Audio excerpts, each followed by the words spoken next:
Hello everyone, welcome to my YouTube channel.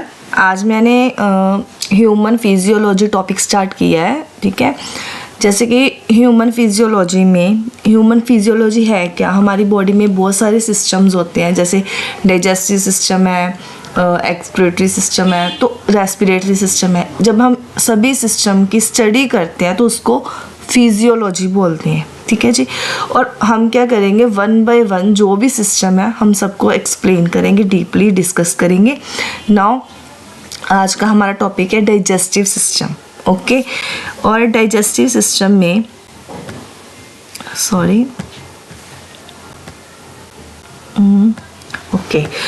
Digestive system में सबसे पहले कौन सा पार्ट आता है हमारा, माउथ। ओके, जिसको हम बकल कैविटी भी बोलते हैं। माउथ के थ्रू खाना हमारे माउथ में एंटर करता है, और ओएसोफेजिस जो कि हमारी फूड पाइप है, ओएसोफेजिस के थ्रू ये खाना हमारे स्टमक में चला जाता है। ओके, स्टमक में जाने के बाद ये सबसे पहले कहाँ जाता है, स्टमक। ये रहा स्टमक के बाद ये कहाँ जा रहा है, स्मॉल इंटेस्टाइन में, और स्मॉल इंटेस्टाइन के बाद ये जाता है लार्ज इंटेस्टाइन में। ओके, नाउ ये सभी पार्ट्स को हम वन बाय वन थोड़ा एक्सप्लेन करेंगे, थोड़ा नहीं मतलब डीपली जाएंगे, इनको वन बाय वन हम इन पे स्टडी करेंगे, डिस्कस करेंगे। जैसे कि अभी आप देख रहे हो कि ओएसोफेजिस से जब खाना नीचे जा रहा है यहाँ से, तो ये एक मूवमेंट शो हो रही है। ये देखो, जैसे कि ये इसको बोले पेरिस्टलिक्स मूवमेंट। ओके, जब खाना नीचे जाता है तो ये जो मूवमेंट हो रही है इसको बोलते हैं। ओके, वन बाय वन जब आगे हम डिस्कस करेंगे तो ये भी पता चल जाएगा। Now our first part is buccal cavity. Buccal cavity is basically your mouth. Buccal cavity basically आपका माउथ ही है, जहाँ से हम खाना स्टार्ट करते हैं, जो हमारे डाइजेस्टिव सिस्टम का स्टार्टिंग पॉइंट है। ओके, और बक्कल कैविटी में क्या क्या इंक्लूड होता है, इसमें teeth, tongue, gums and the openings of the salivary glands. इसमें क्या क्या होता है, टीथ होते हैं, दांत, टंग, जीभ, gums and the opening of the salivary glands. ये सब हमारे बक्कल कैविटी मीन्स माउथ में होते हैं, जो कि हमारा डाइजेस्टिव सिस्टम का फर्स्ट पार्ट है। ओके, और इसका काम क्या है, मेन फंक्शन क्या है बक्कल कैविटी का। सबसे पहले आता है इंजेशन। इन मतलब अंदर, है ना, अंदर जाना किसी चीज़ का। इंजेशन मतलब जब फूड हमारी बॉडी में एंटर करता है तो उसके बाद उसको क्या बोलते हैं, इंजेशन बोलते हैं। नेक्स्ट इज मैस्टिकेशन मीन्स जो बक्कल कैविटी में टीथ है वो क्या करते हैं, हमारे फूड को च्यू करते हैं। किस में च्यू करते हैं, स्मॉल पीसेस में। जो हम खाना खाते हैं उसको स्मॉल पीसेस में च्यू कर देते हैं। ठीक है, सॉरी, टीथ च्यू करते हैं, चबाते हैं और उसको स्मॉल पीसेस में कन्वर्ट कर देते हैं खाने को, तो उसको बोलते हैं mastication. Now next is mixing with saliva. जब खाना मुंह में चला गया, ठीक है, स्मॉल पीसेस में कन्वर्ट हो गए, उसके बाद वो क्या करता है, हमारे जो मुंह में सलाइवा जो लार होती है उसके साथ मिक्सिंग होती है इसकी। जब उसके साथ मिक्स होता है, जो हमारा वो फूड है वो क्या होता है, सॉफ्ट हो जाता है, और वो जो हमारा फूड सॉफ्ट हो जाता है। एंड अमाइलिस क्या होता है, ये भी एक तरह का एंजाइम ही होता है, जो फूड में कार्बोहाइड्रेट और स्टार्च होता है उनको शुगर में कन्वर्ट करता है, और ये क्वेश्चन आता भी है। Okay, amylase. Now next is tongue. Teeth हो गया, टंग का क्या काम है, हमें टेस्ट और स्पीच के लिए हेल्प करती है। So we are thankful to tongue because they help us to taste and speech, है ना। Now next is so digestion technically begins in the buccal cavity. और इसी वजह से हम कहते हैं कि टेक्निकली अगर देखा जाए तो जो हमारा जो डाइजेशन है वो हमारी बक्कल कैविटी मीन्स माउथ से ही स्टार्ट हो जाता है।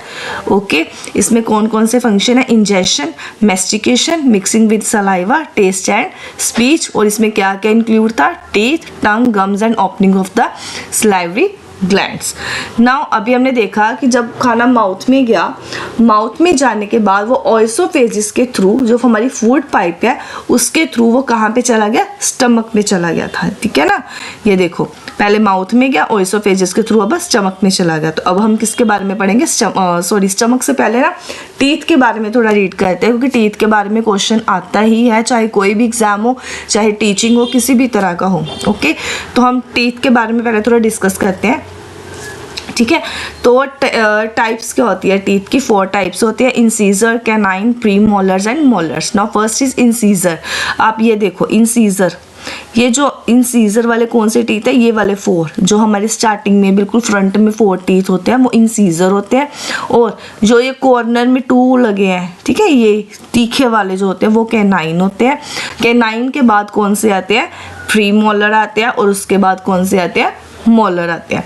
इंसीजर टोटल कितने होते हैं, 8 होते हैं। यहाँ पे 4 दिखे हैं आपको, ओके। जैसे ये नीचे वाला जो है तो ऊपर वाले भी 4 ऊपर 4 नीचे, टोटल कितने हो गए, 8 हो गए, ओके। इनकी शेप क्या होती है, फ्लैट एंड शार्प होते हैं। इनका काम क्या होता है, cutting and biting the food. जब हम फूड को बाइट करते हैं, कट करते हैं तो इनको यूज करते हैं। कैनाइंस 4 होते हैं, 2 नीचे 2 ऊपर। शेप क्या होती है, लॉन्ग एंड पॉइंटेड होते हैं, मतलब तीखे होते हैं। इनका काम क्या होता है, फूड को टीयर करना, tearing food. Next is pre molar, 4 नीचे 4 ऊपर, टोटल नंबर इज 8। शेप क्या होती है, ब्रॉड विद रिजेस, एंड इसका काम क्या है, फूड को क्रश करना एंड ग्राइंड करना। आपको ये चीज पूछी जाती है, जो इंसीजर है उनका काम क्या है, ठीक है, कैनाइन क्या करते हैं, प्री मोलर्स क्या करते हैं, एंड मोलर्स क्या करते हैं। मोलर्स का टोटल नंबर 12 होता है। इनकी शेप लार्ज और स्ट्रॉन्ग होती है, जैसे जो हमारी जड़ें होती हैं। तो इनका काम क्या होता है, grinding and chewing the food. तो टोटल नंबर ऑफ टीथ हमारे एडल्ट्स में कितने होते हैं, 32। Now next is stomach. जैसे कि माउथ के बाद हमारा फूड स्टमक में एंटर हो गया है, तो जो स्टमक है वो जे शेप का ऑर्गन है, ठीक है, जो कि upper abdomen that connect the oesophagus. अभी हमने देखा कि खाना हमारा ओएसोफेजिस के थ्रू हमारे स्टमक में जा रहा है। इसका मतलब जो स्टमक है एसोफेजिस से कनेक्ट है, और उसके बाद नीचे वो स्मॉल इंटेस्टाइन से, इन दोनों के साथ कनेक्ट होता है। इनके बीच में जो होता है वो स्टमक है। It is the key organ of the digestive system. इसकी लोकेशन क्या होती है, upper left part of the abdomen below the diaphragm. और स्टमक का काम क्या है, फंक्शन क्या है इसका। फर्स्ट आता है मैकेनिकल डाइजेशन। मैकेनिकल डाइजेशन मतलब टर्न्स फूड इनटू काइम, ये फूड को काइम में कन्वर्ट कर देता है। काइम क्या होता है, एक मतलब बहुत ज़्यादा हार्ड भी नहीं कह सकते, सॉफ्ट भी नहीं, सेमी सॉफ्ट मतलब होता है मटेरियल, उसमें फूड को कन्वर्ट करता है। काइम ये खुद ही एक सेमी सॉलिड फूड कह सकते हैं, सेमी सॉलिड लिक्विड है ना। तो ये turns food into chyme. Chemical digestion में क्या होता है, गैस्ट्रिक ग्लैंड सीक्रेट, मतलब जो गैस्ट्रिक ग्लैंड्स है वो बनते हैं, ठीक है। और ये जरूर पूछा जाता है कि जो हमारा स्टमक है, स्टमक में कौन सा एसिड होता है। और ये क्वेश्चन सीटेट पीटेट कोई किसी भी तरह टेट एग्जाम है, चाहे कोई भी एग्जाम है, मतलब और भी गवर्नमेंट एग्जाम आते हैं, तो ये क्वेश्चन आता है कि स्टमक में कौन सा एसिड होता है, HCl हाइड्रोक्लोरिक एसिड, जो कि हमारे स्टमक में पाया जाता है। ये बैक्टीरिया को किल करता है और प्रोवाइड करता है acidic pH। Next is pepsin.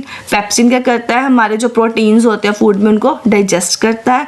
Next is mucus. Mucus क्या करता है, protect the stomach lining. Stomach की जो लाइनिंग होती है, उनकी जो परत होती है, जो आउटर कह सकते हैं, तो उसको क्या करता है, म्यूकस उसको प्रोटेक्ट करके रखता है। The third one is storage. पहले किया mechanical digestion, chemical digestion, next is storage. Storage क्या है, temporarily hold food before releasing into small intestine. Small intestine में जाने से पहले जो हमारा जो फूड है हमारे स्टमक में रहता है, होल्ड होता है वहाँ पे थोड़ी देर के लिए, उसके बाद वो स्मॉल इंटेस्टाइन में चला जाता है। Fourth is absorption. क्या क्या एब्जॉर्ब करता है, लिमिटेड होता है, जैसे वाटर, अल्कोहल, सम ड्रग्स, ठीक है, इन चीज़ों को वो एब्जॉर्ब करता है। तो ये था हमारा स्टमक। अभी जब हमने पीछे देखा, पहले माउथ में गया फूड, ओएसोफेजिस के थ्रू वो हमारे स्टमक में चला गया, और स्टमक के बाद वो कहाँ जा रहा है, ये देखो स्टमक के थ्रू बाद में को कहाँ चला गया, स्मॉल इंटेस्टाइन में। Okay, now we discuss about small intestine. Small intestine is a crucial part of the digestive system where most digestion and nutrient absorption occur. Small intestine crucial part of the digestive system where most digestion, मतलब काफ़ी हद तक जो digestion है वो small intestine में हो जाता है, ठीक है। एंड न्यूट्रिएंट एब्जॉर्प्शन, अगर वहाँ पर जो न्यूट्रिएंट्स होते हैं वो एब्जॉर्ब होने स्टार्ट हो जाते हैं। And let's break it down clearly, और धीरे धीरे वो क्लियरली वहाँ पे ब्रेक डाउन हो जाते हैं। नाउ नेक्स्ट आता है स्ट्रक्चर। स्मॉल इंटेस्टाइन का स्ट्रक्चर क्या है, और इसकी मेन स्ट्रक्चर क्या पूछा जाता है कि small intestine is a long tube like organ, आपने देखा अभी ट्यूब लाइक जैसे बना हुआ है, ठीक है, काफ़ी लॉन्ग है और उसकी लेंथ पूछी जाती है एग्जाम में, तो 6 to 7 मीटर होती है, 20 to 23 फीट होती है इन एडल्ट में। जो बड़े होते हैं उनमें स्ट्रक्चर क्या होती है कि ये स्ट्रक्चर सेम होती है, सॉरी, जो लेंथ होती है वो चेंज होती है। स्मॉल इंटेस्टाइन लॉन्ग होती है, ट्यूब लाइक ऑर्गन है और इसका साइज क्या होता है 6 to 7 metre adult. Located between the, अभी हमने देखा कि ये स्टमक के साथ अटैच है और इसके बाद क्या आती है, लार्ज इंटेस्टाइन आती है। तो ये किसके बिटवीन में है, स्टमक और लार्ज इंटेस्टाइन के बिटवीन में होता है स्मॉल इंटेस्टाइन। ओके, और स्मॉल इंटेस्टाइन का फंक्शन क्या है, इसका वर्क क्या है, फर्स्ट आता है डाइजेशन। काफ़ी हद तक यहाँ पे डाइजेशन हो जाता है। जो इंजाइम्स फ्रॉम पैनक्रियाज, जो इंजाइम्स आते हैं पैनक्रियाज से and bile break down the protein, carbohydrate and fat. जो इंजाइम्स पैनक्रियाज या बाइल के थ्रू ब्रेक डाउन हो आ रहे हैं, वो ब्रेक डाउन होते हैं, किस में ब्रेक डाउन हो जाते हैं, protein, carbohydrate and fat. Next is absorption. Nutrient जब पास करते हैं वॉल्स में, स्मॉल इंटेस्टाइन की जो वॉल्स है उनमें ब्लड के थ्रू जब वो पास करता है into blood stream, the lining has villi and microvilli. ये क्वेश्चन आ जाता है कि जो विलीज और माइक्रोविलीज कहाँ पर होती है, ये स्मॉल इंटेस्टाइन में होती है। ये क्वेश्चन भी बना हुआ है, ठीक है, एग्जाम में। जो लाइनिंग होती है उसमें विलीज और माइक्रोविलीज होते हैं और जो इंक्रीज करते हैं surface area of for absorption. Absorption के लिए जो सरफेस एरिया होता है उसका और बढ़ा देते हैं, इंक्रीज कर देते हैं। इम्यून डिफेंस जैसे बोलते हैं इसकी इम्यूनिटी अच्छी होनी चाहिए, वीक नहीं होनी चाहिए। तो पेयर पैचेस डिटेक्ट, इसमें कुछ पेयर पैचेस होते हैं जो डिटेक्ट करते हैं पैथोजेंस को और उसके बाद इम्यून का जो रिस्पॉन्स उनको ट्रिगर कर देते हैं।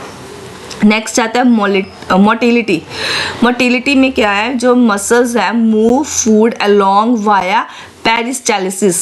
अभी मैंने दिखाया था जब हम खाने को मुंह में रखते हैं तो उसके बाद वो फूड पाइप में जाता है। फूड पाइप के जाते वक्त जैसे वो मूवमेंट कर रहा है तो वो शेप आती है, उसको बोलते हैं पेरिस्टालिसिस मूवमेंट बोलते हैं उसको, ठीक है। Okay, now next is large intestine.